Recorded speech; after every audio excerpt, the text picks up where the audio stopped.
Screen दिसते?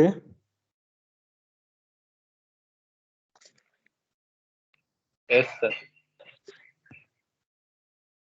Last लेक्चरला आपण काय पाहिलं होतं? कॉन्व्हर्जंट सिक्वेन्स आणि कोशी सिक्वेन्स पाहिलं होतं. त्याच्यात आपण महत्वाचं काय पाहिलं होतं? कोणती सिक्वेन्स कोणती असते? कोशी कॉन्व्हर्जंट असते का कॉन्व्हर्जंट कोशी असते? कॉन्व्हर्जंट कोशी असते, बट कोशी काय नसते, need not be a conversion. Need not be convergent. हे पाहिलं होतं आपण. आता आपण हा बोला. कॉची सिक्वेन्स पण कॉन्व्हर्जंट असू शकते का? म्हणजे कन्फर्म नाही सांगू शकत का? हो, कन्फर्म नाही सांगू शकत. ते असू पण शकते आणि नसू पण शकते. आता पहा ही सिक्वेन्स 1/n ही sequence n is equal to 1 to infinity. ही कशात घ्या? In R absolute value metric मध्ये, म्हणजे आर डॅश मध्ये घ्या. आता पहा ही कॉन्व्हर्जंट पण आहे, कारण तुम्ही या सिक्वेन्सचं लिमिट काढलं तर किती येणार आहे? 0 येणार आहे. जे लास्टच्या लेक्चरला एक्झाम्पल पाहिलं त्याच्यात का नाही आली? कारण मी आर डॅश म्हणजे आर मधून 0 काढला होता. ही सिक्वेन्स 0 ला कॉन्व्हर्ज होती, पण 0 हा एम मध्ये नाहीच आहे. त्याच्यामुळे ही सिक्वेन्स काय येणार आहे? कॉन्व्हर्जंट येणार आहे. आणि कॉन्व्हर्जंट असल्यामुळे काय येणार आहे? कोशी पण येणार आहे. म्हणजे सिक्वेन्स कॉन्व्हर्जंट असली तर कोशी असणारच आहे ना. कोशी असणारच आहे, म्हणजे कोशी कॉन्व्हर्जंट असणार आहे, काही काही नसणार आहे. हेच एक्झाम्पल पाहिलं होतं आपण. आता एक इंटरेस्टिंग काही गोष्टी पाहू आपण. काही असे मेट्रिक स्पेस आहेत जिथं कोशी सिक्वेन्स कॉन्व्हर्जंट असते. काही असे स्पेशल मेट्रिक स्पेस आहे. आणि याच्यात हा जो एक मेट्रिक स्पेस आहे ना आपण शिकलेला, त्याच्यात एक तो वेगळाच आहे. वेगळा इन द सेन्स काय? सगळे लोक ते कंडिशन सॅटिस्फाय करत असले ना तोच करत नाही. असं वेगळं असतं ना, एक काहीतरी एक वेगळं व्यक्तिमत्व असतं किंवा काही वेगळं असतं की सगळे लोक ते करत असले ते करत नाही, ते उलट करतं काहीतरी. त्या स्वरूपाचा एक आपल्याला मेट्रिक आहे, तो आपल्याला पाहायचा आहे.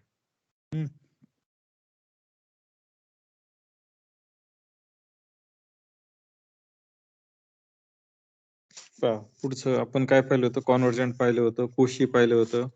आपण क्विक डेफिनेशन रिवाइज करू, मग पुढे जाऊ. याच्या ह्याच पेजवर करू.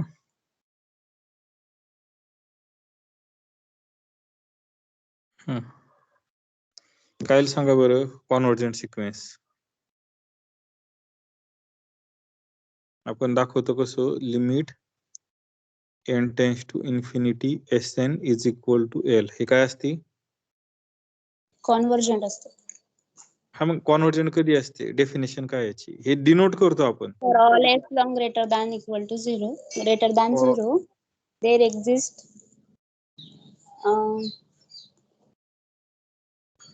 n belongs to I For all such that mod of आधी Sn minus L मॉड म्हणण्यापेक्षा आपण काय म्हणू?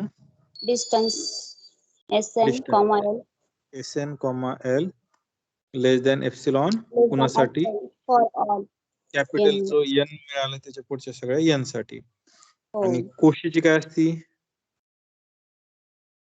कोशी सिक्वेन्सची मॅट्रिक्स स्पेस मध्ये for given epsilon all greater than epsilon greater. 0 सांगा. Yes, a row of yes distance between Sn, Sm less than epsilon. कुणासाठी? For all For all n n, m m n. या definition Cauchy सिक्वेन्सची आणि convergent सिक्वेन्सची. Cauchy sequence convergent असेल याची काही guarantee नाही, पण कॉन्व्हर्जंट सिक्वेन्स काय असते? कोशी असते. हे पाहिलं होतं. आता आपण काय पाहू? सबसिक्वेन्स पाहू. मला एक टेस्ट स्टेटमेंट प्रूव्ह करायचंय, त्याच्यासाठी आधी सबसिक्वेन्स पाहू. काय वाटतं तुम्हाला सबसिक्वेन्स? काय आयडिया झालेली? हे माहिती आहे तुम्हाला, पण मला पण माहिती आहे, तुमची झालेली कॅल्क्युलस मध्ये. काय असते सबसिक्वेन्स? सपोज Sn सिक्वेन्स आहे.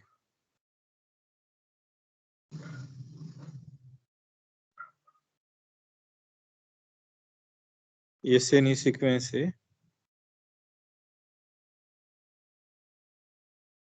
मेट्रिक स्पेस मधली. तर सबसिक्वेन्स काय असेल? Subsequent of sequence SN. Shortcut मध्येच लिहितो, नोट्स पाठवलीत मी ग्रुपला, त्याच्यात आहे. Is any sequence of the form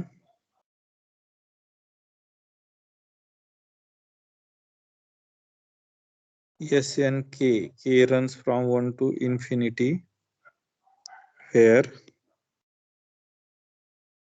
N1 strictly less than N2 strictly less than dash dash dash. आता हे काय आहे नेमकं? हे काय आहे? एखादी सिक्वेन्स असेल त्याची सबसिक्वेन्स कशी दाखवतात? NXNK दाखवतात. रन काय होतो? K रन होतो 1 to infinity. म्हणजे ही सिक्वेन्स काय असणार आहे?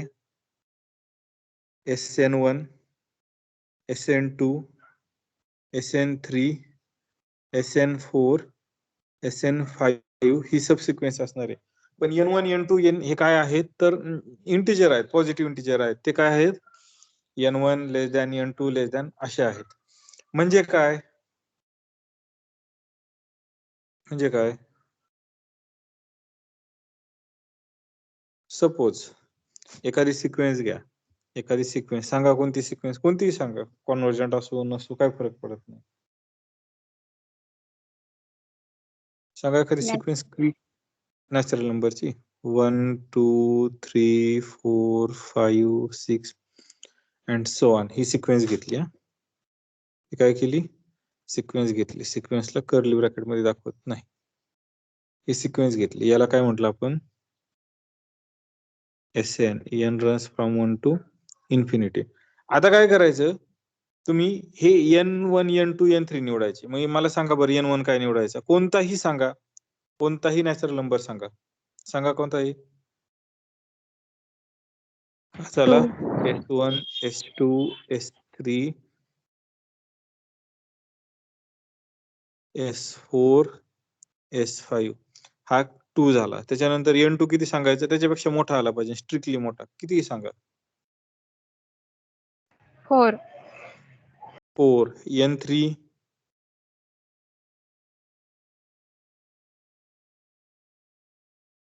N3 किती? 5. N4 काय घ्यायचा?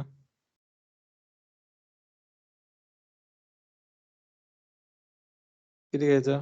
फक्त स्ट्रिक्टली मोठा सांगायचं. 8 घेऊ. 10 किती सांगितलं होतं? 8 घेऊ. तर पहा, मग मी सांगितली होती सबसिक्वेन्स कोणती आहे याची? SNK. ही सिक्वेन्स ही काय येईल सांगा बरं. मग आता पहिली टर्म काय येईल त्याची? SN1, 2, 4, 5, 8 and so on. म्हणजे सबसिक्वेन्स काय? थोडक्यात याच सिक्वेन्सचा पार्ट असतो. याच सिक्वेन्सचा काय असतो? पार्ट असतो. N2 कोणता आहे? 2. म्हणजे N2 म्हणजे 2 नंबरची टर्म कोणती आहे? ही आली. 4 नंबरची टर्म कोणती आहे? 4 आहे. 5 नंबरची टर्म कोणती आहे? 5 आहे. आपण याच्यापेक्षा वेगळी सिक्वेन्स घेऊ, मग तुमच्या लक्षात येईल की काय. हे थोडं आलं असेल लक्षात, पण आणखी हो. आणखी एखादी सिक्वेन्स सांगा बरं वेगळीच, 1/n आणि ही सोडून सांगा.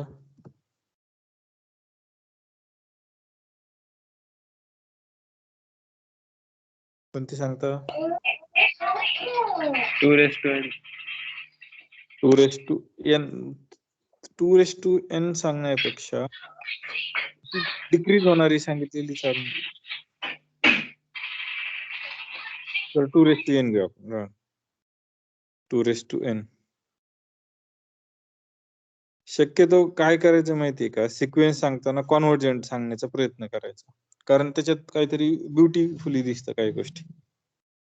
याची पहिली टर्म काय येईल? 2/1 म्हणजे 2. 2/4, 8, 16, 32, 64, 128 and so on. He sequence घ्या. ही व्हॅल्यू काय झाली? S1, S2, S3, S4, S5, S6, S7 and so on. आता मला याची सबसिक्वेन्स काढायची XN K. त्यासाठी मला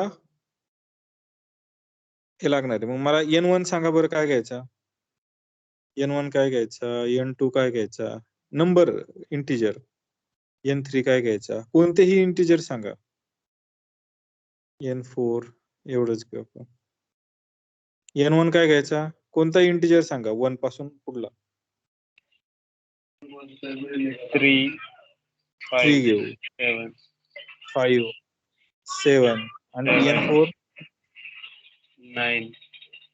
9 असं घेऊ. आता पहा ही सबसिक्वेन्स काय येईल? XN K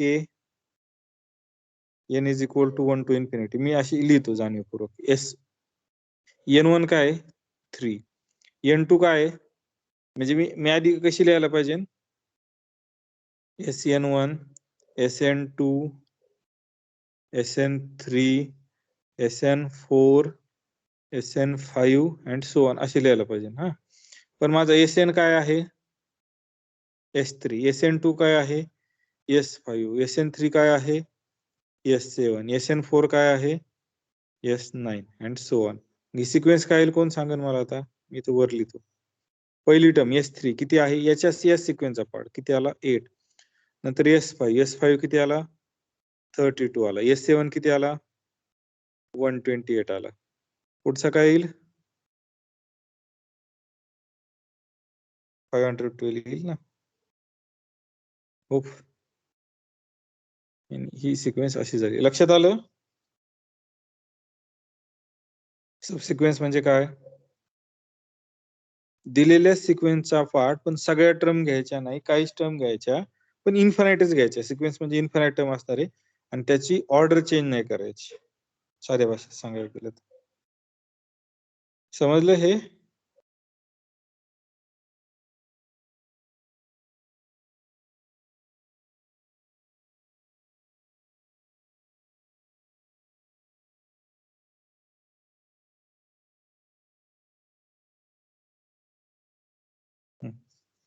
पुढचं स्टेटमेंट पाहू. खूप सबसिक्वेन्स कळले असणार आहे. इफ सिक्वेन्स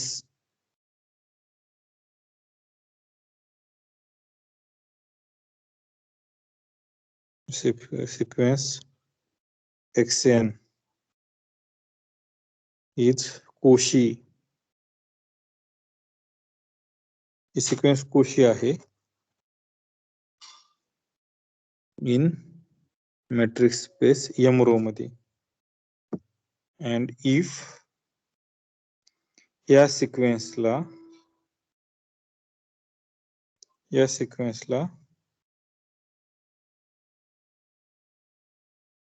कॉन्व्हर्जंट सबसिक्वेन्स आहे.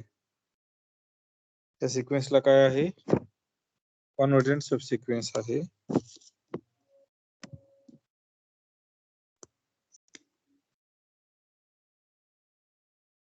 आणि कुठं कॉन्व्हर्ज होते? L ला कॉन्व्हर्ज होते, M मधल्या पॉइंटला. देन show that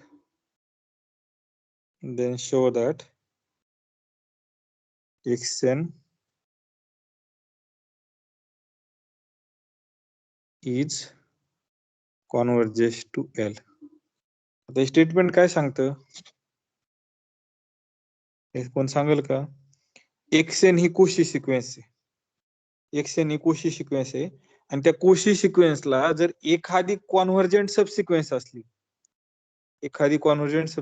असली तर ती जी ओरिजिनल सिक्वेन्स आहे Cauchy सिक्वेन्स तीच काय असती? कॉन्व्हर्जंट असती. आणि कोणत्या पॉइंटला कॉन्व्हर्ज असती? ज्या पॉइंटला सिक्वेन्स कॉन्व्हर्जंट होते, सबसिक्वेन्स कॉन्व्हर्जंट होते, त्याच पॉइंटला ही ओरिजिनल सिक्वेन्स काय असते? कॉन्व्हर्जंट असते. स्टेटमेंट लक्षात आलं?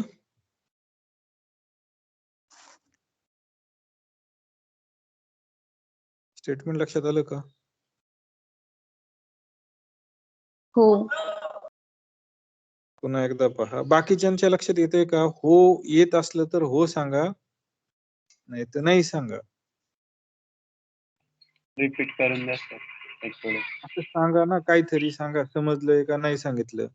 नाही तर मी एक काम करेल, मी विचारणारच नाही हा मुद्दा की तुम्हाला समजलंय का नाही. जर तुम्हाला नाही समजलं तर तुम्ही सांगायचं सर हे समजलं नाही, मला रिपीट करा. इथून पुढे हाच क्रायटेरिया. मी विचारणार नाही. तुम्ही जोपर्यंत बोलत नाही की समजलं नाही तोपर्यंत मी असं अजून करणार की ते तुम्हाला समजलेलं आहे. उगम मला जवळजवळ 100 वेळा म्हणावं लागतं 1.5 तासात की समजलं का, समजलं का, समजलं का. त्या 100 पैकी तुमचा 20 ते 25 वेळाच रिप्लाय असतो. म्हणजे एकट्याने मूर्खासारखी बडबड केल्यागत होतं ना तसं. हो किंवा नाही. मग याच्यापेक्षा बरं की तुमच्या सोयीचं की मी विचारणारच नाही की समजलंय का नाही. मी कंटिन्यू चालून देणार. तुम्हाला जिथं वाटलं की समजलं नाही तुम्ही सांगायचं. सर इथं समजलं नाही. आम्हाला रिपीट करून सांगा. हा क्रायटेरिया आपण ठेवू. हे सोपं होईल. म्हणजे मला गरज नाही विचारायची. एकदाही शब्द वापरणार नाही समजलं का नाही. नसलं समजलं तर का मी काय धरून काय करतोय का? उलट समजून सांगतोय ना. आणि तू एकामुळे बाकीच्यांचं क्लिअर होईल आणि वेगळ्या अँगलनी क्लिअर होईल. मला माहिती कळायला थोडंसं अवघड आहे, गॅप झालेला आहे. तुम्ही थेरॉटिकल शिकलेले बरेच वेळ झालेला आहात, बरेच दिवस झालेले आहात आणि कॅल्क्युलस FYI शिकले त्याच्यानंतर असं शक्यतो कुठे शिकलेले नाहीत. हे स्टेटमेंट काय सांगतंय? xn ही एक कोशी सिक्वेन्स आहे. xn काय आहे? कोशी सिक्वेन्स आहे. आणि याला एक कॉन्व्हर्जंट सबसिक्वेन्स आहे. हे काय सांगतंय? याला काय आहे? Convergent subsequent. म्हणजे मी काय म्हणतो xnk सबसिक्वेन्स कसे दाखवतात? असे दाखवतात. ही काय आहे? कॉन्व्हर्जंट सिक्वेन्स आहे आणि कुठे कॉन्व्हर्ज होते? L ला कॉन्व्हर्ज होते ह्या मेट्रिक स्पेस मधल्या M पॉइंटला. आता मला पाहिजे काय? एवढं माझ्याकडे आहे, हे दिलेलं आहे आणि मला पाहिजे काय? Then show that xn converges to L. म्हणजे xn ही सिक्वेन्स आहे. ही कुठं कॉन्व्हर्ज होते? L. एक लक्षात घ्या, मी जर सिक्वेन्स म्हणलं ना असं लिहिलं तरी अजून करायचं n runs from 1 to infinity. मला शो काय करायचंय? xn कॉन्व्हर्जेस टू L हे शो करायचं. लक्षात आलं मला काय शो करायचं? सॉरी हो. हो सर. चुकून विचारलं.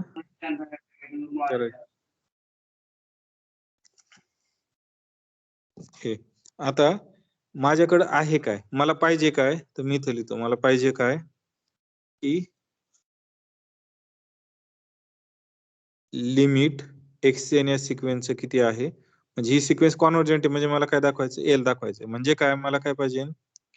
For given epsilon greater than 0 मला काय फाइंड करायचंय? n फाइंड करायचंय. सच दॅट कसं फाइंड आउट करायचंय? तर डिस्टन्स बिटवीन xn आणि L हा लेस दॅन एप्सिलॉन पाहिजे कोणासाठी? For all n greater equal n साठी. हे पाहिजे. आता माझ्याकडं xn ही सिक्वेन्स काय आहे? कोशी आहे. काय आहे? कोशी आहे. ही xn सिक्वेन्स कोशी आहे. ही कोशी आहे त्याच्यामुळे कोशीच्या डेफिनेशन नुसार काय? For all epsilon greater than 0 there exist n1. आपण इथं देअर एक्झिस्ट म्हणू शकतो किंवा लेटही म्हणू शकतो. देअर एक्झिस्ट म्हणजे ते असणारच आहे आणि आपण घेऊ पण शकतो. मी काही ठिकाणी लेटर वापरलाय, काही ठिकाणी देअर एक्झिस्ट वापरलाय. काय there exist n1 belongs to I such that काय होणार आहे? डिस्टन्स बिटवीन xn आणि xm less than epsilon for all nm greater equal n1 असं होणार आहे. त्याच्यानंतर फॉर ऑल xnk की काय आहे? कॉन्व्हर्जेस टू काय आहे? L आहे. त्याच्यामुळे सेम एप्सिलॉन साठी there exist n2 such that distance between xnk कारण ही सिक्वेन्स अशी आणि L हा लेस दॅन एप्सिलॉन असणार आहे for all nk greater equal nk नंबरच आहे ना हा n2 याला. म्हणजे मी एका एप्सिलॉन साठी असे 2 n1 आणि n2 फाइंड आउट केले. कसे फाइंड आउट केले? की xn आणि xm मधलं डिस्टन्स लेस दॅन एप्सिलॉन आहे आणि xnk आणि L मधलं डिस्टन्स काय आहे? एप्सिलॉन आहे n1 आणि n2 साठी. आता मला ह्या दोन्ही कंडिशन जर सॅटिस्फाय करायच्या असतील तर काय करावं लागेल? त्या दोन्ही कंडिशन मला एकाच वेळेस सॅटिस्फाय करायचे असेल, एकाच n साठी सॅटिस्फाय करावं लागेल. म्हणजे मला n1 आणि n2 मधलं काय घ्यावं लागेल? का n1 आणि n2 मधला कोणतं घेतलं तरी चालेल, का मिनिमम घ्यावं लागेल, का मॅक्झिमम घ्यावं लागेल दोन्ही कंडिशन सॅटिस्फाय करायचं म्हटल्यावर? मॅक्सिमम. मॅक्झिमम घ्यावं लागेल. काय? कारण n जर मॅक्झिमम असला तर ह्या n1 पेक्षा पुढच्या कंडिशन पुढच्यासाठी सॅटिस्फाय झालं तर n हा ऑब्वियस त्याच्यापेक्षा मोठा आहे, त्याच्या पुढच्यासाठी पण काय होणार आहे? सॅटिस्फाय होणार आहे. त्याच्यामुळे मग मला आता घेताना काय घ्यावं लागणार आहे? ह्या दोन्ही कंडिशन सायमल्टेनियसली सॅटिस्फाय करण्यासाठी काय घ्यावं लागणार आहे? n maximum. इथं मी ऍडजस्टमेंट साठी काय करतो? ε/2 करतो, कारण मला हे लेस दॅन एप्सिलॉन दाखवायचं आहे. आता पुढं मग मी काय करतो? मला n फाइंड आउट करायचं आहे ना. हे पहा, मला n फाइंड आउट करायचं आहे, तर मी काय करतो? n फाइंड आउट करतो. मी काय करतो? n फाइंड आउट करतो याच्यात. लेट n काय करायचा? मॅक्झिमम ऑफ n1 आणि n2 करायचा. n काय करायचा? मॅक्झिमम ऑफ n1 आणि n2 करायचा. मग मी कन्सिडर करतो. मला काय दाखवायचंय? मला काय दाखवायचंय? तर हा जो डिस्टन्स बिटवीन xn आणि l हे लेस दॅन एप्सिलॉन दाखवायचं. काय करायचं? लेस दॅन एप्सिलॉन दाखवायचं. पहा, कन्सिडर मला जे दाखवायचं ते मी कन्सिडर करतो. काय दाखवायचं? xn आणि l मधलं डिस्टन्स. हे ट्रायंगल इनइक्वालिटीने काय येईल? ट्रायंगल इनइक्वालिटीने काय येईल? तर पहा, असं येईल का?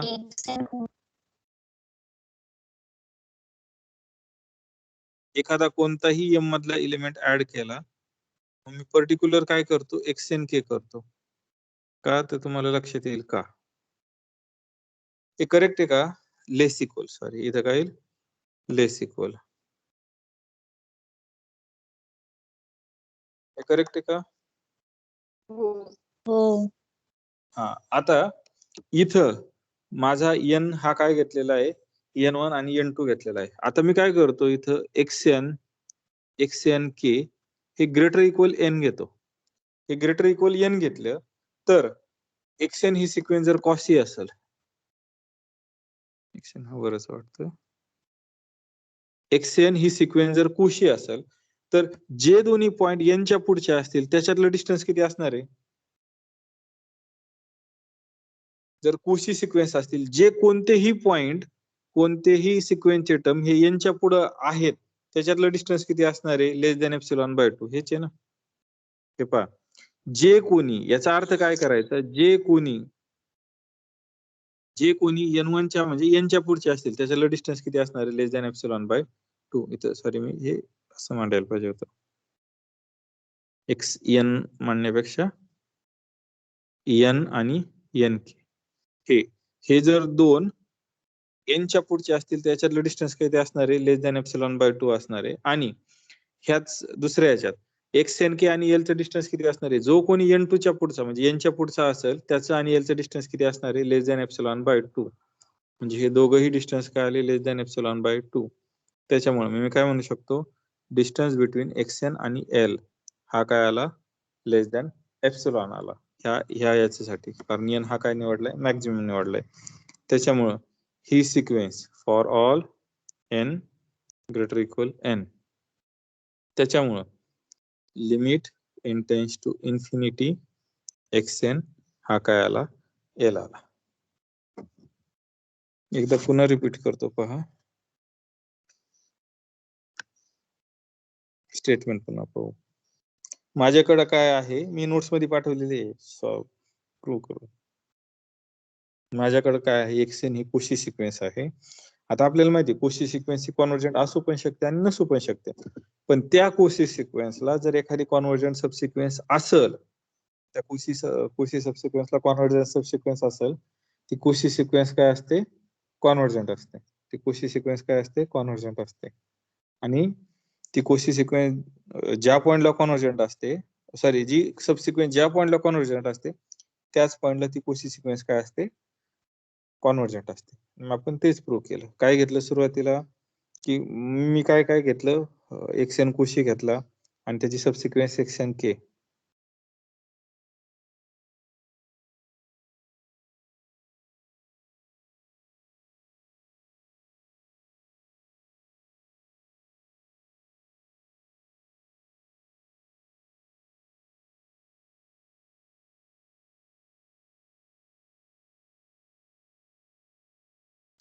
एक्स एन के काय घेतली, कॉन्व्हर्जंट घेतली एल ला. तर मला काय पाहिजे, एक्स एन ही सिक्वेन्स काय पाहिजे, कॉन्व्हर्जंट पाहिजे. मग मी काय केलं, माझा एम लिहिला. एम काय लिहिला, मला प्रत्येक एप्सिलॉन साठी असा एन फाइंड आउट करायचा आहे की डिस्टन्स बिटवीन एक्स एन आणि एल लेस दॅन एप्सिलॉन पाहिजे प्रत्येक एन ग्रेटर इक्वल एन साठी. मग एक्स एन कुशी आहे, त्या अर्थी डेफिनेशन काय होईल, प्रत्येक एप्सिलॉन साठी असं एन वन मिळणार आहे की डिस्टन्स बिटवीन एक्स एन आणि एक्स एम हे लेस दॅन एप्सिलॉन आहे. कोणते एन आणि एम की जे एन वन पेक्षा मोठे आहेत. त्याच्यानंतर एक्स एन ही सबसिक्वेन्स कॉन्व्हर्जेस टू एल आहे, त्या अर्थी काय होईल, असं आहे की एन टू मिळेल सेम एप्सिलॉन साठी. एप्सिलॉन मी चेंज करत नाही, फॉर ऑल एप्सिलॉन ना मला तोच एप्सिलॉन शेवटपर्यंत पाहिजे. n2 such that xn k आणि l चा distance less than epsilon by 2 असेल for all n k greater equal n2. मला n चूज फाइंड आउट करायचा होता, मी तो n फाइंड आउट केला मॅक्झिमम ऑफ n1 आणि n2. आता n आणि n k जर ग्रेटर इक्वल n घेतले तर पहा मला डिस्टन्स बिटवीन xn आणि l हे लेस दॅन एप्सिलॉन शो करायचं. मग मी ते कन्सिडर केलं. ते कन्सिडर केल्याच्या नंतर काय आलं, डिस्टन्स बिटवीन, मी ट्रायंगल इनइक्वालिटी वापरला, एक एलिमेंट ऍड केला. कोणता एलिमेंट ऍड केला, xn k, तो m मधलाच आहे.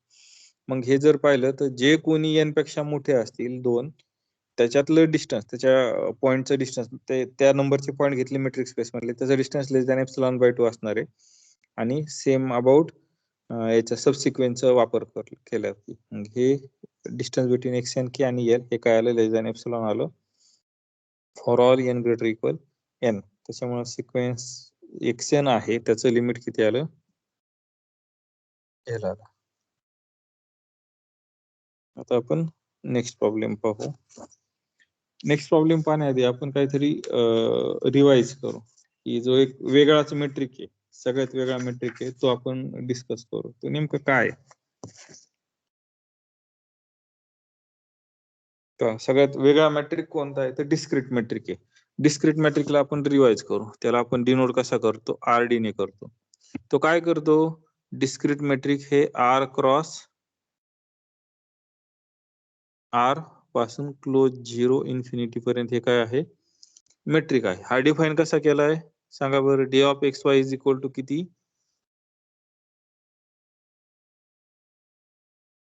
येतोय,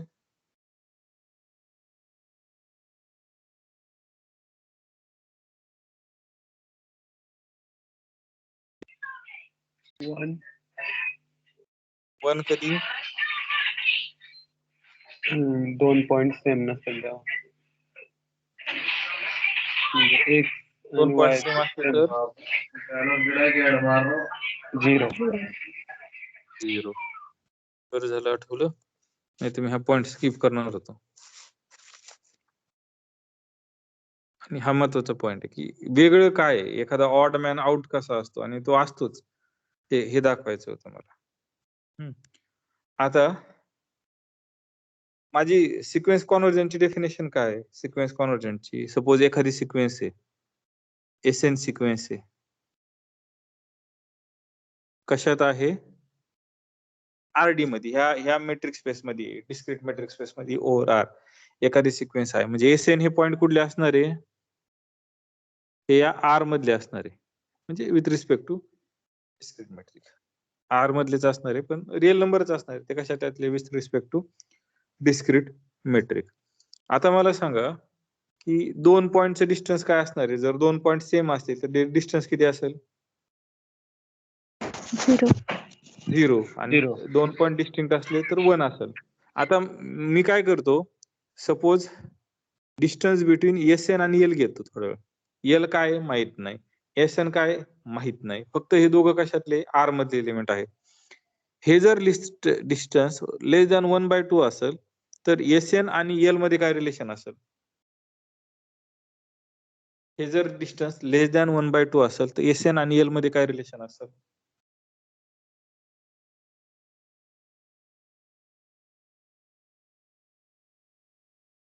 काय असेल, दोघी पॉइंट सेम नसणार. दोघी पॉइंट सेम सेम नसणार असं. आता पहा बरं का, S N not equal to L, बरोबर तुमचं म्हणणं असं आहे. पण आपल्या डेफिनेशननी, सॉरी डिस्टन्स डी, डी, आपल्या डेफिनेशननी 2 पॉइंट जर डिफरंट असले तर डिस्टन्स किती येईल? Greater than One. 0. Contradiction sir. मिळतंय ना, कॉन्ट्रडिक्शन मिळतंय ना. का? कारण हे 1 डिस्टन्स येते, 1 हा लेस दॅन 1 हाफ. हे ट्रू आहे का? नाही. नाही. मग ते 2 पॉइंट डिफरंट असू शकतात का?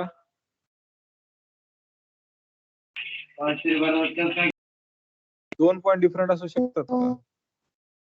असू शकतात का? पर्टिक्युलर हो, आपण डिस्क्रीट मॅट्रिक मध्ये चेक करतोय. जर 2 पॉइंट डिस्टिंक्ट असतील तर त्यांचं डिस्टन्स किती येतं? 1. 1. सेम असेल तर किती येतं? 0 येतं. 0. हे डिस्टन्स हाफ आहे, हे डिस्टन्स हाफ आहे. आता पहा, ह्या 2 गोष्टीचं डिस्टन्स एक तर किती येऊ शकतं? एक तर 0 येऊ शकतं किंवा एक तर 1 येऊ शकतं. म्हणजे या गोष्टीचं डिस्टन्स जर माझं लेस दॅन हाफ असेल तर ते डिस्टन्स काय असण्याची शक्यता आहे? 1 का 0? 2च डिस्टन्स आहे ना माझ्याकडे, एक तर 0 डिस्टन्स आहे किंवा 1 डिस्टन्स आहे. माझं जर डिस्टन्स हाफ पेक्षा लेस असेल तर माझं डिस्टन्स काय असावं लागेल? 0 का 1? 0. 1. 0 असावं लागेल. जर ते डिस्टन्स 0 आहे तर ते 2 पॉइंट काय आहेत? एकच आहेत सेम म्हणजे आहे ना, सारखे. सारखे. म्हणजे ही पॉसिबिलिटी आहे का? ही जर पॉसिबिलिटी आली तर त्याचं डिस्टन्स किती होते? 1 येते. मग 1 हा लेस दॅन हाफ येऊ शकतो का? नाही. नाही येऊ शकत. पहा मी पुन्हा काय सांगतो ते पहा. पण हाफ आपण अंदाजे घेतला ना.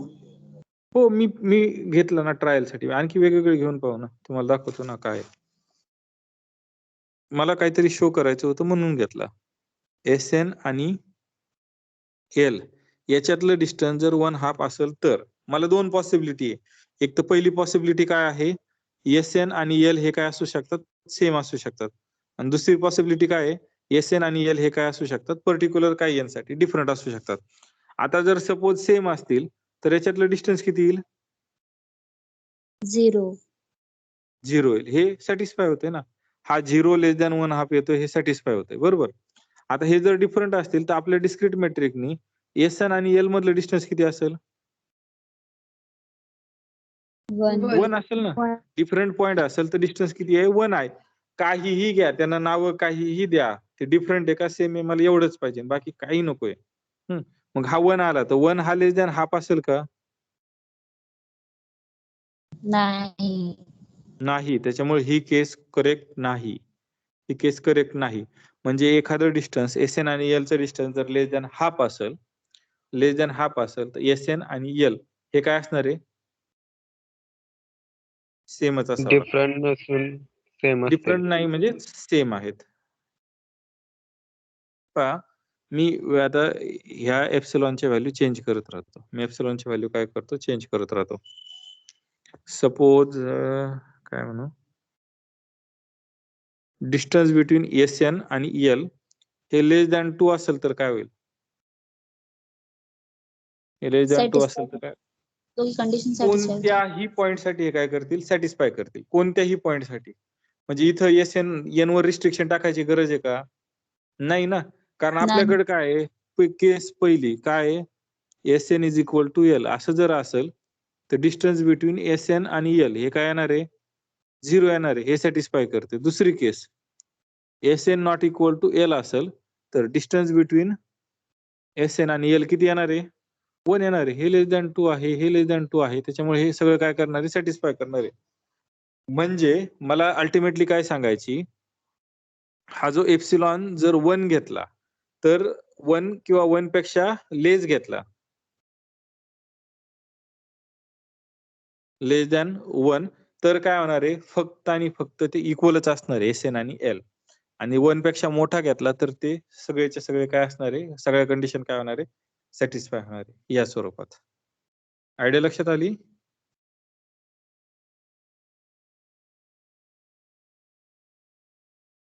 आयडिया लक्षात आली? डिस्टिंक्ट मॅट्रिक्स साठी ना सर? डिस्क्रीट मॅट्रिक्स साठी, डिस्क्रीट, फक्त डिस्क्रीट मॅट्रिक्स साठी हाच ऑड मॅन आउट आहे. म्हणजे हा वेगळा आहे काहीतरी. जिथं सगळं सगळं सुरळीत चाललेलं असतं ना, तिथं हा येतो आणि काहीतरी वेगळंच करून जातो. खूप. आता पुढचं स्टेटमेंट सांगतो, त्याच्यावरून तुमच्या लक्षात येईल हा वेगळा काय. मला हे पहा, एक्झाम्पल आहे. Show that if sequence xn n runs from 1 to infinity is convergent in RD, discrete matrix मध्ये हा काय होतोय, कॉन्व्हर्जंट होतोय. Then there exist n belongs to I such that एका फिक्स पॉइंट पासून ही सिक्वेन्स काय होती, पुढे जाते. ही सिक्वेन्स काय होती, सेम राहते. हे मला शो करायचंय. ह्या सिक्वेन्सला कॉन्स्टंट म्हणता येत नाही, कारण कॉन्स्टंट सिक्वेन्स ही कुठून सेम असते तर पहिल्या पॉइंट पासून सेम असते. कॉन्स्टंट सिक्वेन्स कुठून सेम असते तर पहिल्या पॉइंट पासून सेम असते. पण ही सिक्वेन्स पहिल्या पॉइंट पासून सेम आहे का, नाही. एका फिक्स n पासून आहे. मग या सिक्वेन्सला काय म्हणायचं, इव्हेंच्युअली कॉन्स्टंट. इव्हेंच्युअली कॉन्स्टंट म्हणजे काय, एका पर्टिक्युलर इव्हेंट नंतर ही सिक्वेन्स काय होते, कॉन्स्टंट होते. त्यामुळे याला काय म्हणायचं, इव्हेंच्युअली कॉन्स्टंट सिक्वेन्स. लक्षात आलं.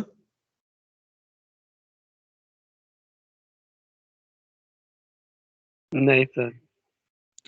कॉन्स्टंट सिक्वेन्स म्हणजे काय, कॉन्स्टंट सिक्वेन्स म्हणजे काय की ज्याच्या सगळ्या टर्म सेम आहे त्याला काय म्हणायचं, constant sequence. For example 1 1 1 1 1 1 1 he sequence काय आली, कॉन्स्टंट आली. आता ही सिक्वेन्स कॉन्स्टंट येईल का, नाही.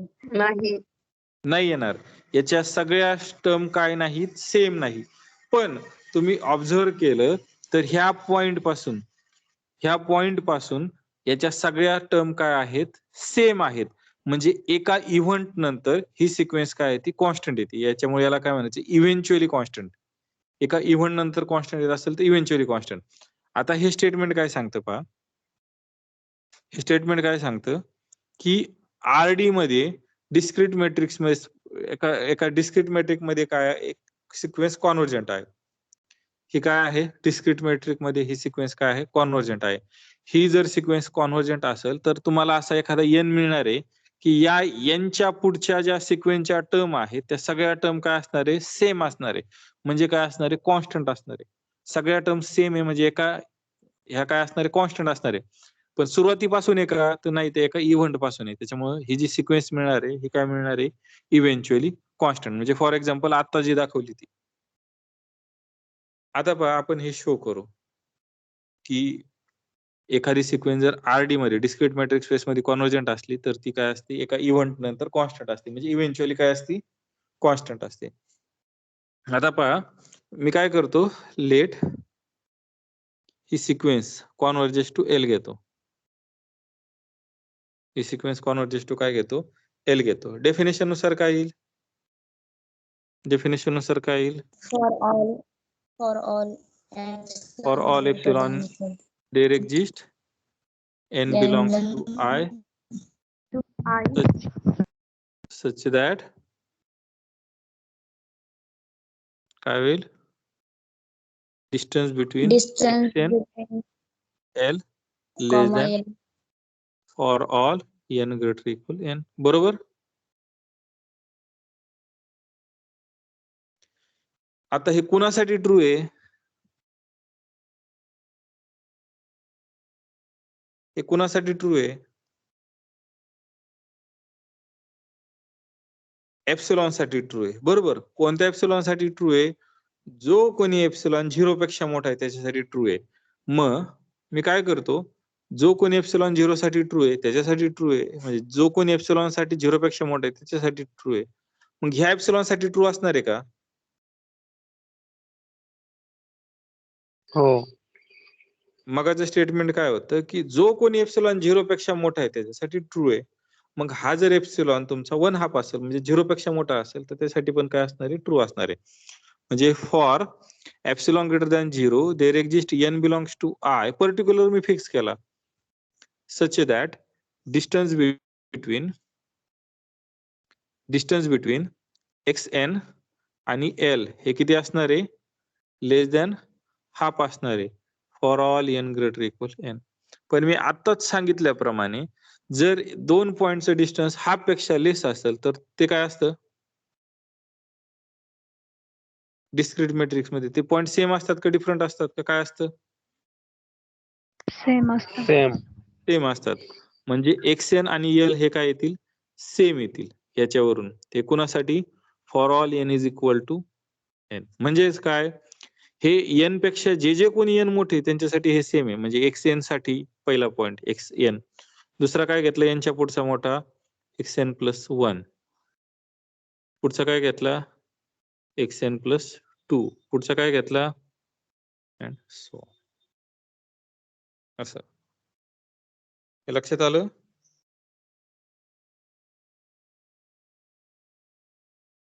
हो सर. म्हणजे आपल्याला हेच दाखवायचं होतं ना की प्रत्येक एप्सिलॉन साठी ट्रू, म्हणजे epsilon is equal to half साठी पण ट्रू आहे, सगळ्यांसाठी ट्रू असायला म्हणजे हाफ साठी पण ट्रू असायला पाहिजे. म्हणजे एखादी सिक्वेन्स जर कॉन्व्हर्जंट असेल तर ती काय असणार आहे, इव्हेंच्युअली कॉन्स्टंट असणार आहे डिस्क्रीट मॅट्रिक्स स्पेस मध्ये. समजलं.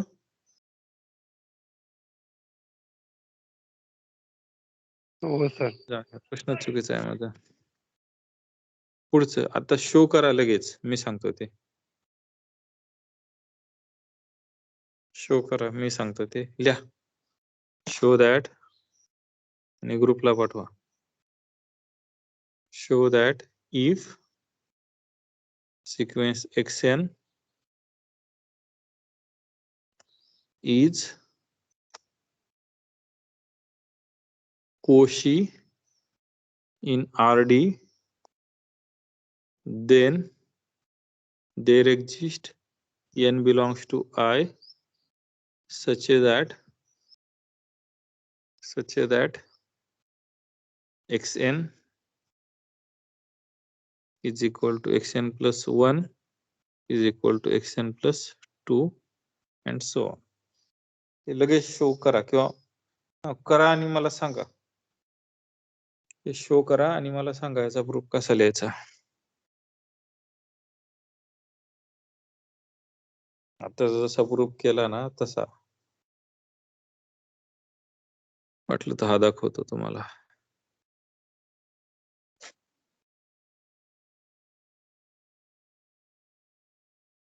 पाहून घ्या, मग पुढचं पेज ओपन करतो मी.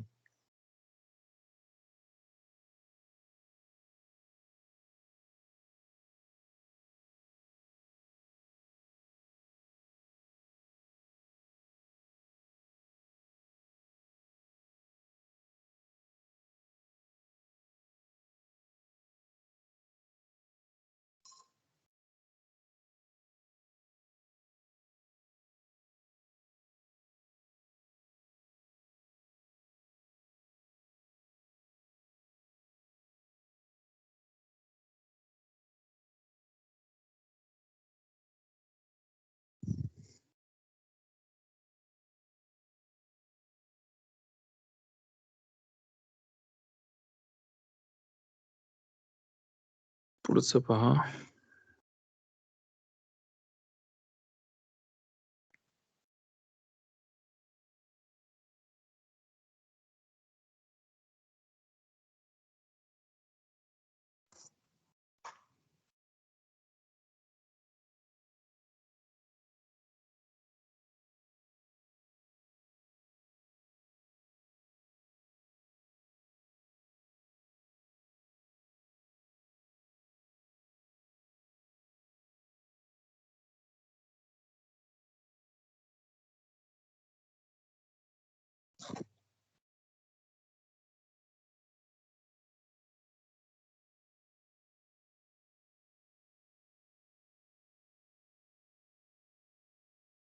झालं कुणाचं.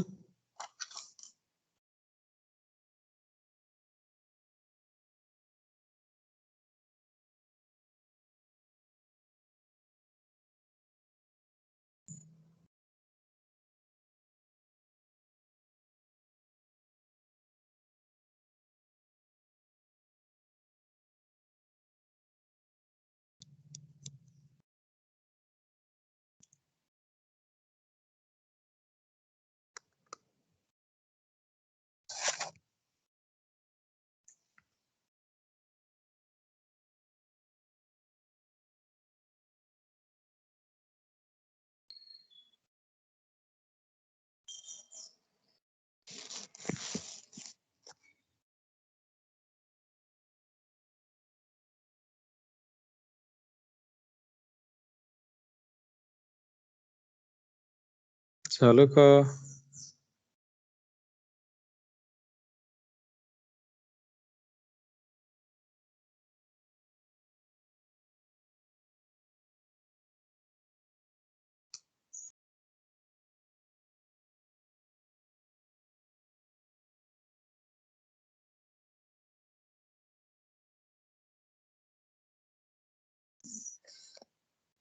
सर कॉचीच्या डेफिनेशन ने जायचंय ना हो. फॉर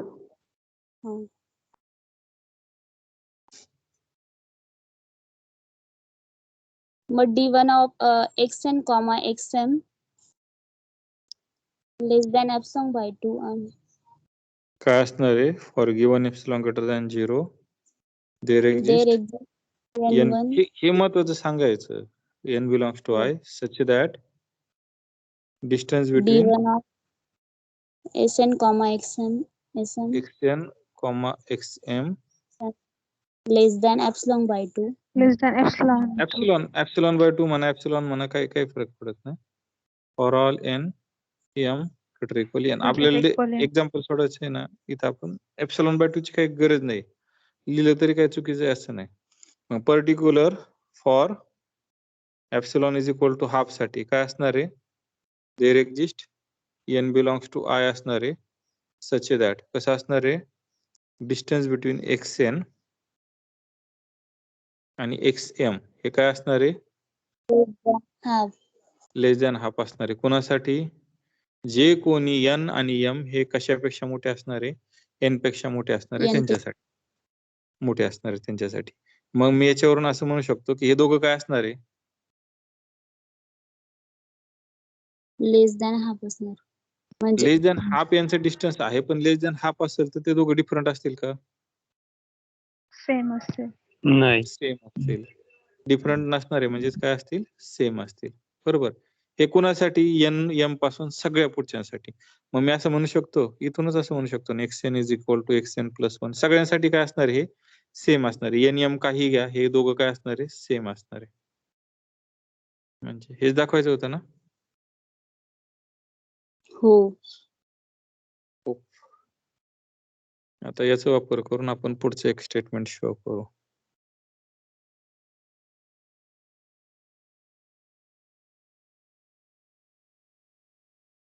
कॉची सिक्वेन्स कॉन्व्हर्जंट असते का?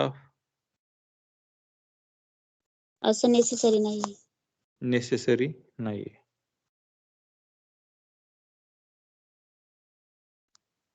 आता काय पहा बरं हे स्टेटमेंट.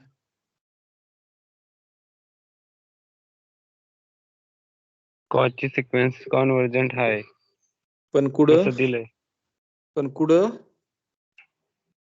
डिस्क्रीट मेट्रिक मध्ये. आरडी म्हणजे त्याच्यामुळे सांगतो ना, हा ऑड मॅन आउट आहे. जिथं सगळे एका वेनी चाललेले असतात ना, हा वेगळ्याच वेनी जातो. इन जनरली बर का, नुसतं याच एक्झाम्पल पुरतं नाही, शेवटपर्यंत हा आपल्याला मेट्रिक पुरवायचा. म्हणजे इन जनरल काय आहे स्टेटमेंट की कोची सिक्वेन्स कॉन्व्हर्जंट नसते, पण हा काय करतो? कोची सिक्वेन्सला काय सांगतो? कॉन्व्हर्जंट सांगतो. म्हणजे डिस्क्रीट मॅट्रिक्स मध्ये कोशी सिक्वेन्स ही काय असते? कॉन्व्हर्जंट असते. समजलं हे? हो सॉरी, प्रश्न चुकला माझा. सवय लागली, काय करणार. सोल्युशन. आता मी काय करतो? कोशी सिक्वेन्स घेतो आणि मला काय दाखवायची? कॉन्व्हर्जंट दाखवायची. Let xn is Cauchy sequence.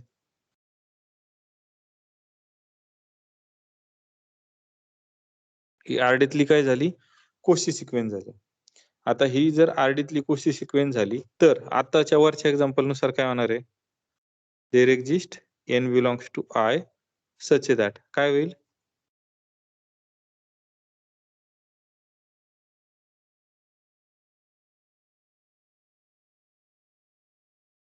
अशी होईल ना, बरोबर का?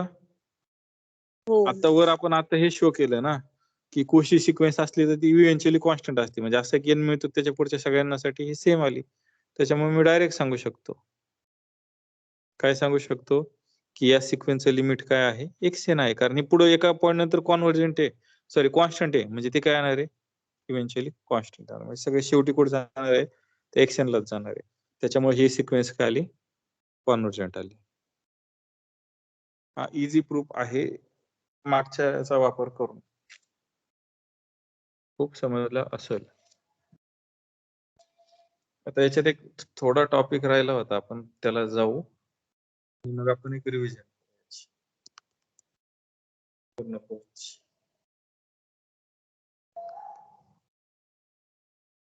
हे जे नोट्स मध्ये आहे हे माग जे आपलं मला अडकलं होतं ते दिलेलं आहे. आपण बाउंडेड मॅट्रिक पाहू आणि मग त्याचे काही एक्झाम्पल पाहू आणि मग आपण रिव्हिजन करू युनिटचे. म्हणजे हा युनिट संपलाय, फक्त हा एवढा मुद्दा राहिलाय बाउंडेड मॅट्रिक. बाउंडेड मेट्रिक म्हणजे काय असणार आहे? बाउंडेड मेट्रिक काय वाटतं? बाउंडेड सेट म्हणजे काय? मेट्रिक हे फंक्शन आहे. तुम्ही FY ला सेट पण शिकलेले आहात आणि फंक्शन पण शिकलेले आहात. बाउंडेड सेट आणि बाउंडेड फंक्शन. आता इथं बाउंडेड मेट्रिक, मेट्रिक हे काय आहे? फंक्शन आहे. म्हणजे तुम्हाला आधी हे माहित पाहिजे की बाउंडेड फंक्शन म्हणजे काय. मग काय असतं बाउंडेड फंक्शन म्हणजे? आधी मला सांगा बाउंडेड फंक्शन म्हणजे काय असतं आणि मग आपण पाहू बाउंडेड मेट्रिक. तुम्हाला जर एखादा टॉपिक समजला नाही तर सांगा मला की हा समजला नाही, आपण रिपीट करू. मी नाही विचारणार, फक्त चुकून कधी कधी जातं तोंडातून. मी असं अजून करतो की तुम्ही विचारत नाही अर्थ समजलेला आहे. बाउंडेड फंक्शन म्हणजे काय? थोडं कॅल्क्युलस वाचा.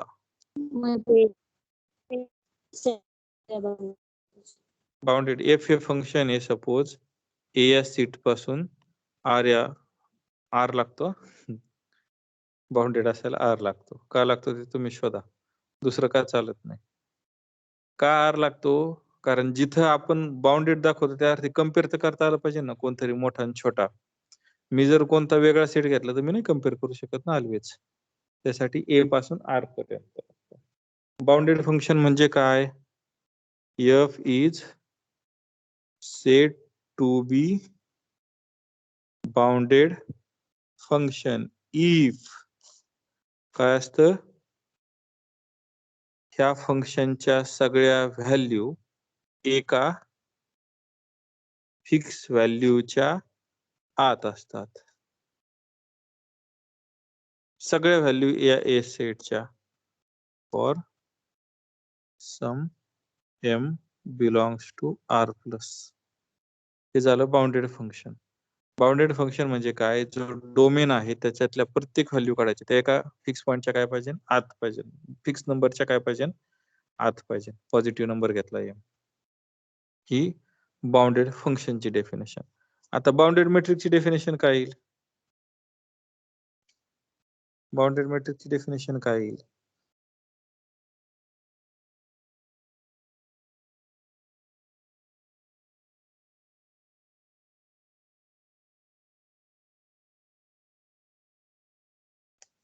डिस्टन्स फिक्स पॉइंट मध्ये पाहिजे. बाउंडेड मॅट्रिक बरोबर. काय येईल?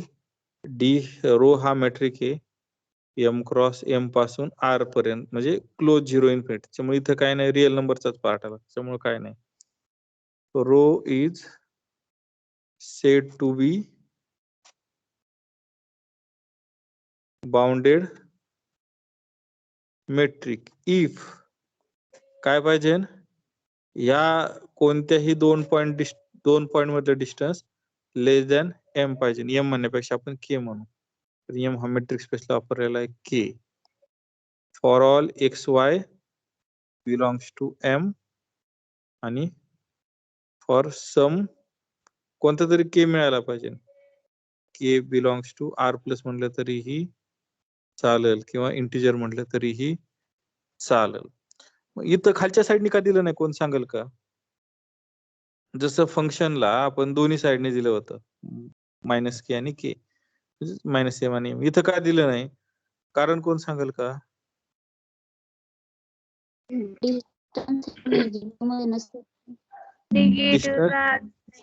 बरोबर. डिस्टन्स हे 0 किंवा 0 पेक्षा Negative मोठं राहत जास्त निगेटिव्ह राहत नाही. त्याच्यामुळे द्यायची गरज आहे का स्पेशली? ते नसतंच ना, द्यायची गरज नाही.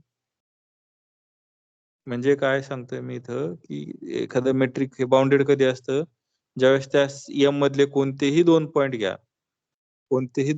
घ्या तर त्या पॉइंटचं डिस्टन्स हे एका फिक्स के पेक्षा काय पाहिजे, हे पाहिजे एका फिक्स के पेक्षा.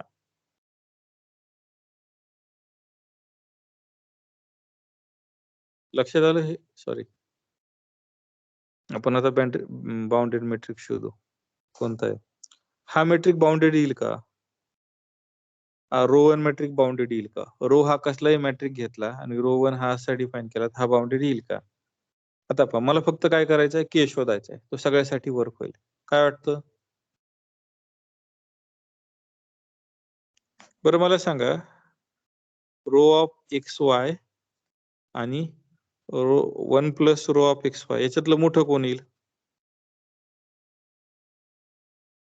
1 plus rho 1 plus rho of X Y. आता मी दोन्ही साइडला 1 plus rho of X Y ने जर डिवाइड केलं, मला गॅरंटी की तो 0 नाही. त्याच्यामुळे rho of X Y upon 1 plus rho of X Y हा लेस इक्वल किती येईल? 1 1 येईल. जे रो 1 ऑफ एक्स वाय हा किती आला? इथं काय एक्स वाय चा मॅटर होतोय का? नाही होत ना. त्याच्यामुळे रो 1 ऑफ एक्स वाय हा ऑलवेज लेस इक्वल 1 आहे. त्याच्यामुळे रो 1 हा काय झाला? इथं हा तुम्हाला के मिळाला ना, हा काय झाला? बाउंडेड मेट्रिक झाला. रो 1 हा काय झाला? बाउंडेड मेट्रिक झाला. का?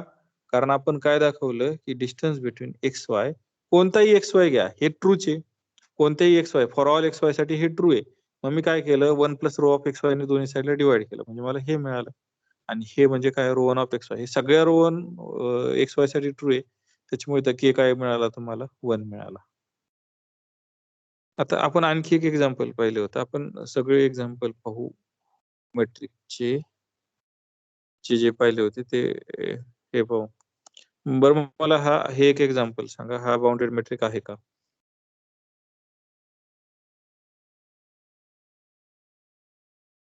हा बाउंडेड मेट्रिक आहे का आर वर?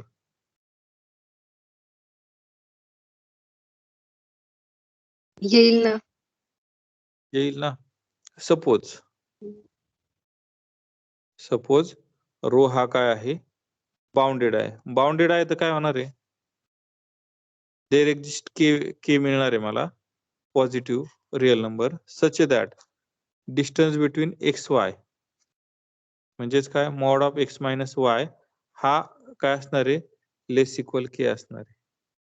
हा काय असणार आहे? स्ट्रिक्टली लेस दॅन म्हणलं तरी चालतं. हा कुणासाठी? बरोबर. होप.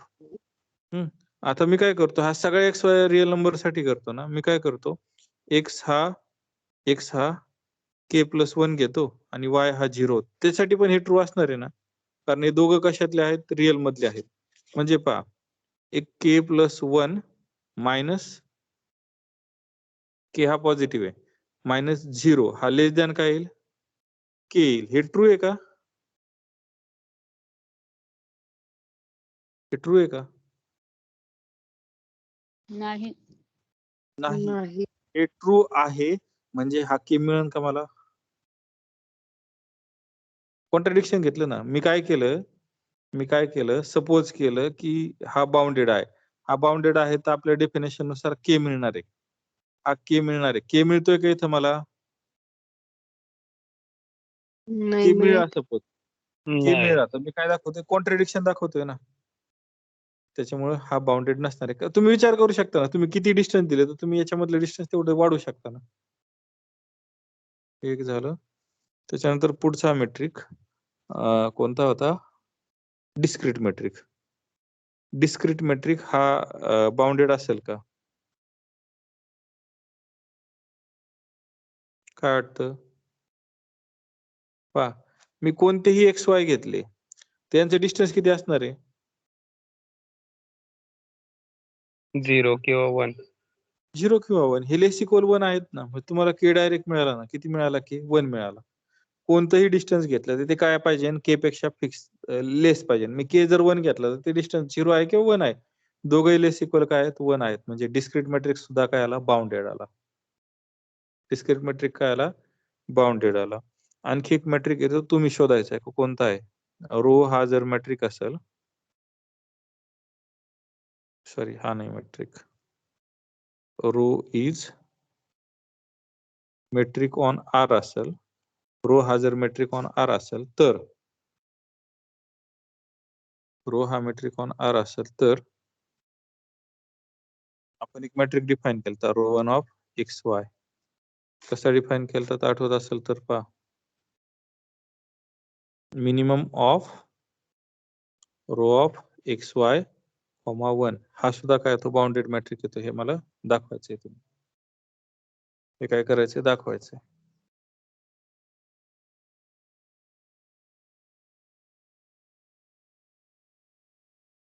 बाउंडेड मॅट्रिक आणखी तुम्ही शोधायचे की आपण जे आतापर्यंत मॅट्रिक शिकलो त्यातले बाउंडेड कोणते आणि नॉट बाउंडेड कोणते आहेत. हा सुद्धा बाउंडेड मॅट्रिक येतोय. असा हा आपला युनिट संपलेला आहे. माझ्या डोक्यात एक वेगळी आयडिया आलेली आहे की मी आता काही रिव्हिजन घेत नाही. तुम्हाला होमवर्क आहे आज, उद्यापर्यंत कंप्लीट करायचं आहे किंवा तुम्ही ज्यावेळेस कंप्लीट कराल ना सगळे त्यावेळेस आपण रिव्हिजन घेऊ. तर होमवर्क नाही, असाइनमेंट आहे डायरेक्ट. असाइनमेंट काय आहे, या युनिटच्या शॉर्ट नोट काढायच्यात. या पूर्ण चॅप्टरच्या काय काढायच्यात? Short note. Equivalence and countability पासून, आधीपासून नाही, इक्विव्हॅलन्स अँड काउंटेबिलिटी पासून. शॉर्ट नोट मध्ये काय काय आलं पाहिजे सांगा बरं. काय आलं पाहिजे?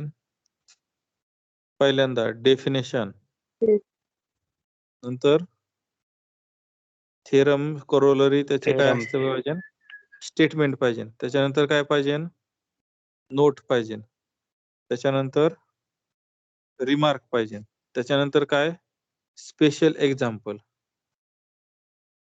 स्पेशल एक्झाम्पलचे स्टेटमेंट वर का, सोल्युशन नाही.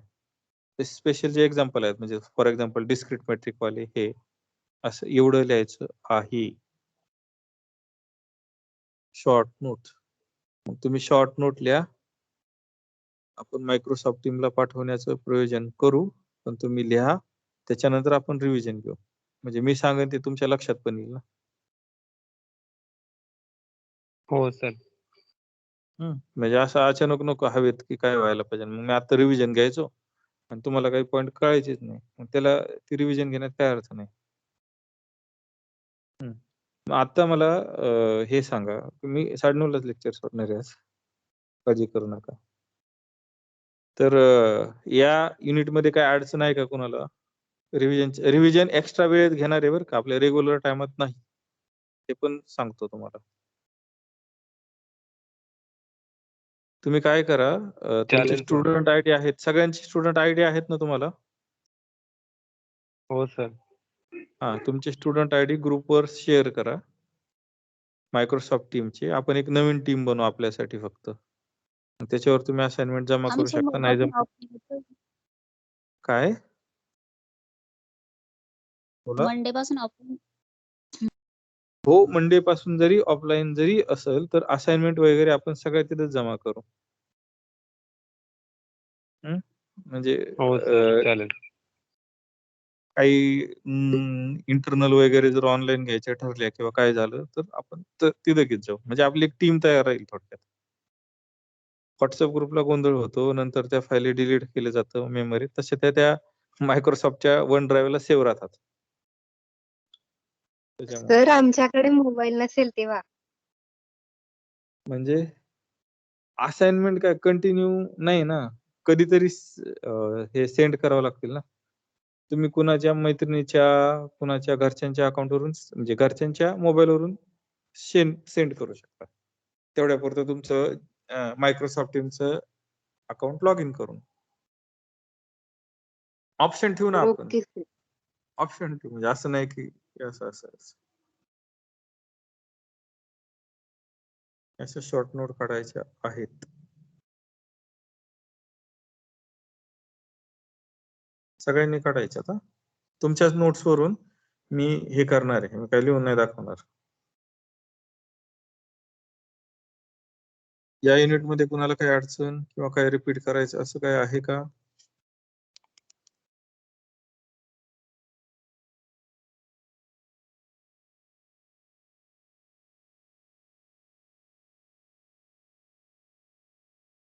आहे का काही?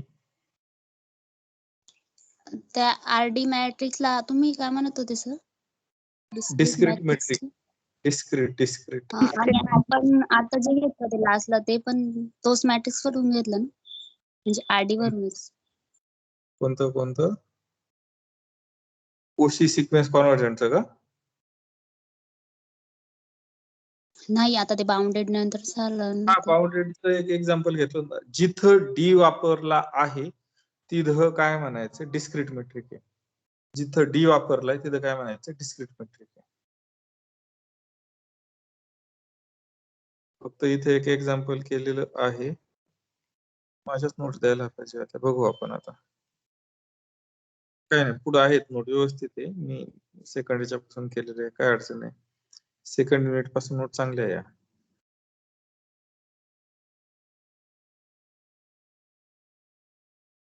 काय कोणाला अडचण?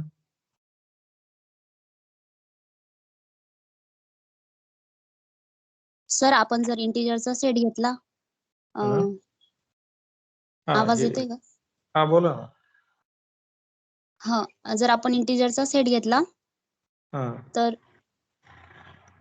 तर हा, आपण हा एक मुद्दा पाहू. बरं झालं आला तुमच्याकडूनच.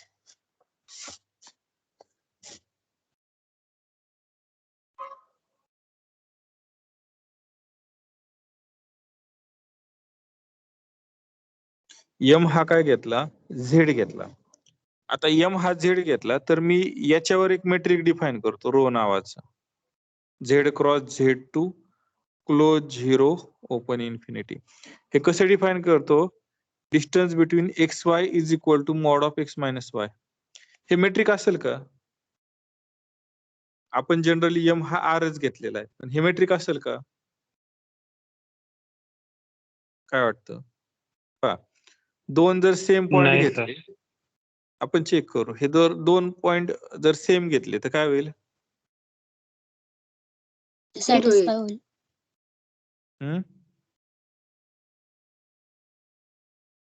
एक मिनिट, काय झालंय?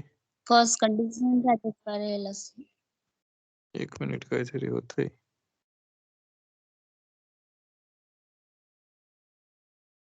काही ऑन करा, नाही होत. सॉरी, मी बोर्ड कोणता वापरतोय आणि रायटिंगचं कोणतं वापरतोय.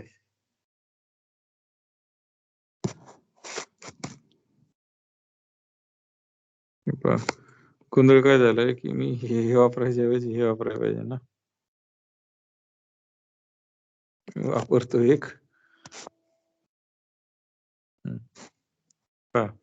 पहिली कंडिशन, एक्स आणि एक्स मधलं डिस्टन्स काय होणार आहे? कोणते इंटिजर घ्या, त्यातलं डिस्टन्स काय असणार आहे? 0च असणार आहे. कोणतेही दोन डिस्टिंक्ट इंटिजर घ्या, त्यातलं डिस्टन्स किती असणार आहे? कमीत कमी strictly greater than 0. Greater equal 1 असणार आहे ना, म्हणजे स्ट्रिक्टली ग्रेटर दॅन काय आलं? 0 आलं. आता ही प्रॉपर्टी पण काय होणार आहे?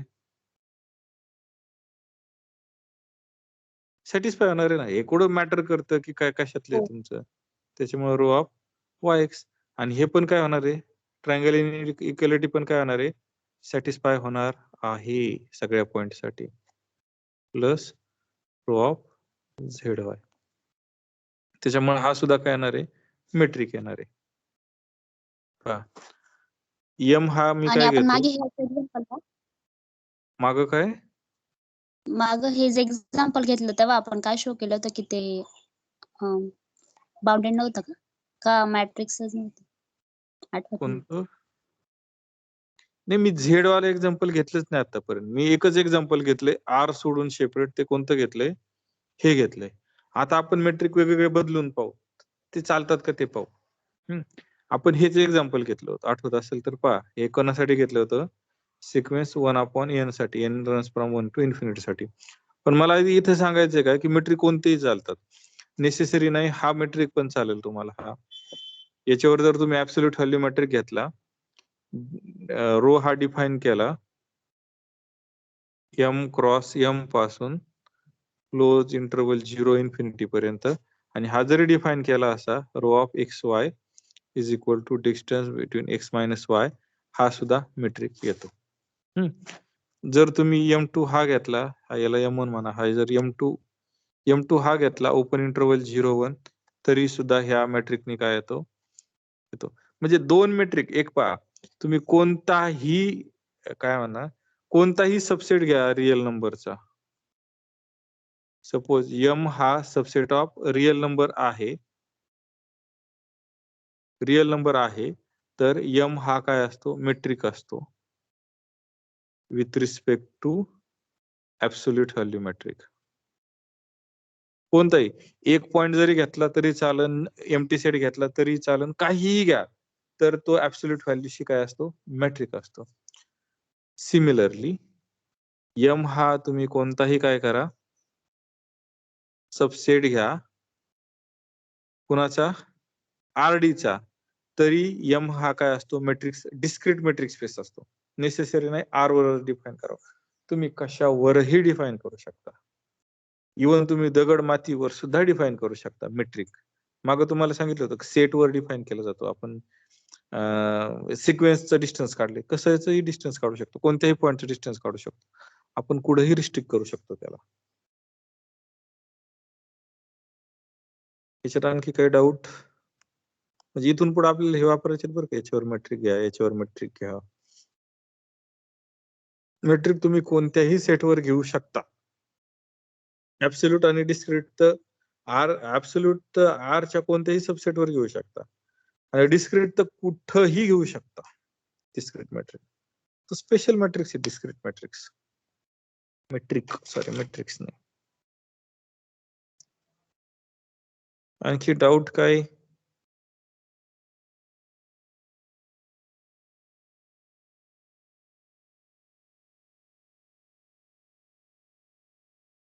आहे का आणखी?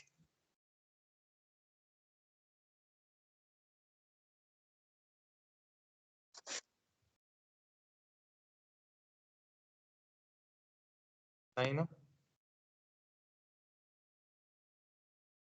नंतर विचारलं चालेल सर. हो, उद्याच्या आपण ज्यावेळेस रिव्हिजन घेऊ ना त्यावेळेस विचार. ऍक्च्युली त्यासाठीच तुम्हाला लिहायला लावलंय ना. नाही तर आता जर रिव्हिजन घेतली तर तुम्हाला डाऊट नसते पडले. डाऊट कधी पडतात, ज्यावेळेस तुम्ही पाहाल त्यावेळेस पडतील ना.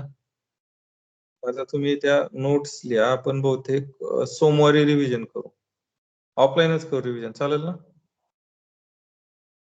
एक्स्ट्रा हो लेक्चर, सर. रेग्युलर लेक्चरला नाही, ऑफलाईनच करू आपण, ते परवडेल आपल्याला.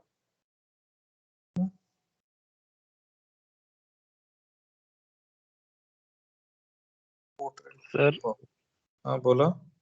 जर -1 आणि 1 हा सेट घेतला तर लास्ट एक्झाम्पल मध्ये कोणत्या एक्झाम्पल मध्ये? लास्ट एक्झाम्पल तुम्ही दाखवलं ना, 0 to 1 क्लोज इंटरवल. हो चालेल ना, काहीही. मी आता स्टेटमेंट काय सांगितलं, हे परवडन. हे इथून पुढे आपण पोर्ट्रेट मोड वापरू, आता काय गरज पडणार नाही. पहा M हा जर, याची साईज आणखी कमी करावं लागेल.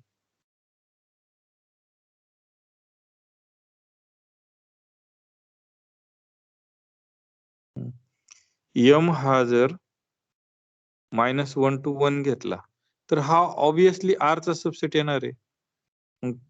याच्यावर तुम्ही डिस्क्रीट मॅट्रिक पण काय करू शकता, डिफाईन करू शकता, आणि ऍब्सोल्यूट व्हॅल्यू पण मॅट्रिक काय करू शकता, डिफाईन करू शकता. कोणताही सबसेट घ्या R चा. मग मी याच्यावर कोणतं मॅट्रिक डिफाईन करतो, तर discrete metric, absolute value metric define करतो. डिस्क्रीट मॅट्रिक असलं तर काय वापरायचं, हा पण चालेल. हा बाउंडेड येईल का? हा एक प्रश्न महत्वाचा आहे. हा बाउंडेड येईल का? आता पहा याच्यातलं जास्तीत जास्त डिस्टन्स किती असणार आहे? 1. 1 आणि वन मायनस, असेल ना. नाही स्ट्रेट लाईननी किती असेल? स्ट्रेट लाईननी हेच असू शकतं ना. 2. 2 ह्या दोन मधल्या पॉइंटचं डिस्टन्स असेल ना जास्तीत जास्त, एंड पॉइंटचं. म्हणजे हे किती आलं? 2 आलं. म्हणजे हे जे डिस्टन्स आहे हे जास्तीत जास्त किती असणार आहे? 2 असेल ना. त्याच्यामुळे हे लेस इक्वल काय असेल? 2 असेल. त्याच्यामुळे हा काय आला? बाउंडेड मेट्रिक आला. हा काय आला? बाउंडेड मेट्रिक आला. पहा तुम्ही प्रश्न रेज करा, नवीन पॉइंट तुम्हाला लक्षात येतील. आता झेडचा प्रश्न ज्यावेळेस रेज झाला त्यावेळेस आपण मग वेगवेगळ्या प्रकारचे सेट पाहिले. आता या सेटवर आलो तर आपल्याला इथं बाउंडेड पण पाहता आलं. तुम्ही प्रश्न रेज करा. तुम्ही शिकून घ्यायचं माझ्याकडून. मी शिकवत नाही तुम्हाला. तुम्ही शिकून घ्यायचं असतं माझ्याकडून. तुम्ही प्रश्न रेज कराल तितकं मायनस चांगलं. Sir minus minus infinity to infinity. Minus infinity to infinity actually आरच झाला ना. हा काय झाला? आरच झाला. ऑलरेडी त्याच्यावर ओरिजिनल सुरुवातीलाच मॅट्रिक आपण त्याच्यावर पाहिलेलं आहे.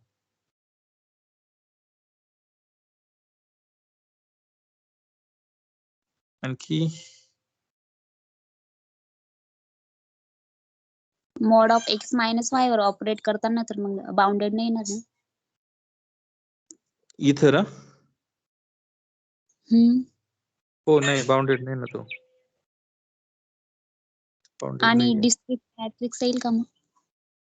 हो डिस्क्रीट तर प्रत्येकावर जिथं डिस्क्रीट मॅट्रिक प्रत्येक सेटवर डिफाईन करू शकता. प्रत्येक सेटवर तुम्ही. म्हणजे ऍब्सोल्यूट व्हॅल्यू मॅट्रिक तरी मी तुम्हाला सांगतोय की तुम्ही आर वर डिफाईन करू शकता. पण डिस्क्रीट मॅट्रिक हा तुम्ही प्रत्येकवर आर वर, R2 वर, L इन्फिनिटी वर सगळ्यावर तुम्ही डिफाईन करू शकता. सिक्वेन्स वर करू शकता. 2 सिक्वेन्स जर सेम असेल तर डिस्टन्स 0, डिफरंट असेल डिस्टन्स 1.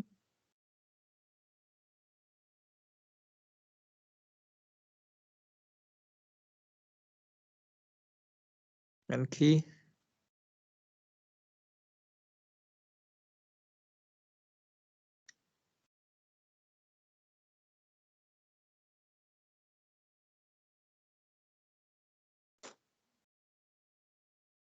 उद्या येताना लिहून आणायचंय.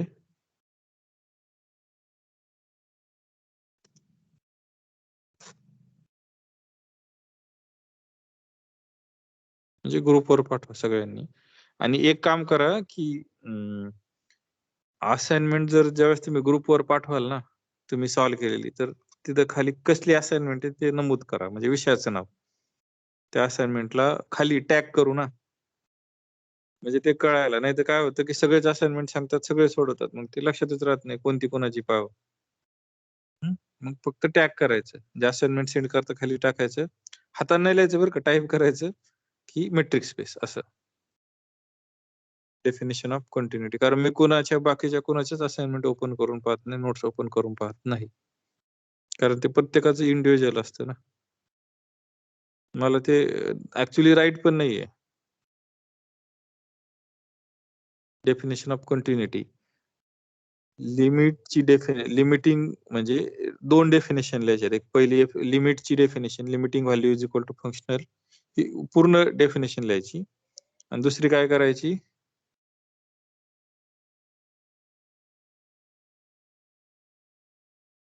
ऍप्सिलॉन डेल्टा डेफिनेशन लिहायची तर लिहायची पण समजून घ्यायची. Definition of continuity, limiting value is equal to functional value ती पूर्ण लिहायची व्यवस्थित आणि ऍप्सिलॉन डेल्टाची डेफिनेशन व्यवस्थित लिहून समजून घेण्याचा प्रयत्न करायचा. मग पुढचा युनिट हाच आहे, सुरुवातच ही आहे. म्हणजे आपल्याला कंटिन्युटीच्या जवळजवळ 6 ते 7 डेफिनेशन पाहिजे वेगवेगळ्या. सध्याला ह्या 2 आहे तुमच्याकडे, आपल्याला ह्या 2 लाच एक्सटेंड करायचं.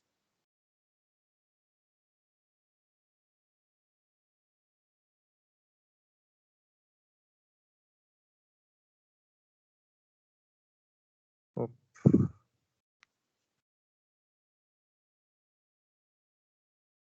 आपण जे बायनरी ऑपरेशन शिकतो म्हणजे त्याच्यामध्ये पण